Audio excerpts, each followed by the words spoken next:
द्वितीय विश्व युद्ध के इतिहास में बहुत से जासूस हुए, लेकिन स्पेन के जोआन पुजोल गार्सिया का नाम सबसे अनोखा है।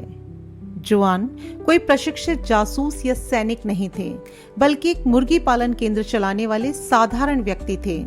उनकी बुद्धि इतनी प्रखर थी कि उन्होंने उस समय के सबसे चतुर और तानाशाह शासक एडोल्फ हिटलर तक को अपने विश्वास में ले लिया। इतिहास उन्हें एजेंट गार्बो के नाम से जानता है, एक ऐसा शख्स जिसने बिना कोई गोली चलाए केवल अपनी कल्पना और झूठ के सहारे युद्ध की दिशा को प्रभावित किया। जोआन किसी खास विचारधारा के लिए नहीं, बल्कि मानवता की भलाई के लिए कुछ करना चाहते थे। जब ब्रिटिश दूतावास ने शुरुआत में उनकी मदद लेने से इनकार कर दिया, तो उन्होंने खुद ही एक रास्ता निकाला। उन्होंने एक कट्टर नाजी समर्थक होने का नाटक किया और जर्मन खुफिया विभाग का भरोसा जीत लिया। हैरानी की बात यह है कि वह कभी ब्रिटेन गए ही नहीं, बल्कि लिस्बन में बैठकर पर्यटक गाइड, ट्रेनों की समय सारणी और अखबार की मदद से ऐसी फर्जी रिपोर्ट तैयार की मानो वह लंदन के बीचों बीच बैठकर जासूसी कर रहे हों।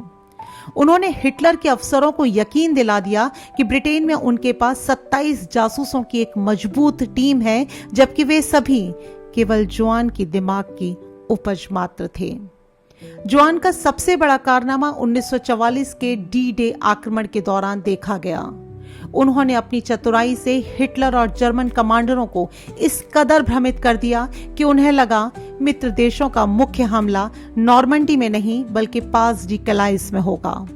हिटलर, जो अपनी सैन्य रणनीति को लेकर बहुत सतर्क रहता था, जोआन की बातों पर इतना भरोसा कर बैठा कि उसने अपनी मुख्य सेना को दूसरी जगह तैनात रखा।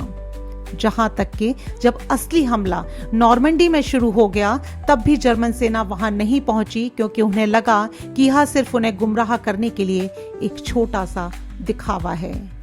जोआन के इस धोखे ने मित्र देशों की सेना को पैर जमाने का मौका दे दिया और यहीं से युद्ध का पासा पलटना शुरू हो गया। जोआन पुजोल गार्सिया इतिहास के एकमात्र ऐसे व्यक्ति बने जिन्हें युद्ध के दोनों विरोधी पक्षों से उच्च सैन्य सम्मान मिला। ब्रिटेन ने उन्हें order of the British empire दिया और जर्मनी ने उन्हें आयरन क्रॉस से नवाजा, यह सोचकर कि उन्होंने जर्मनी के लिए महान काम किया है। जोआन ने साबित कर दिया कि बुद्धि और विश्वास के सही इस्तेमाल से बड़े से बड़े शत्रु को भी मात दी जा सकती है।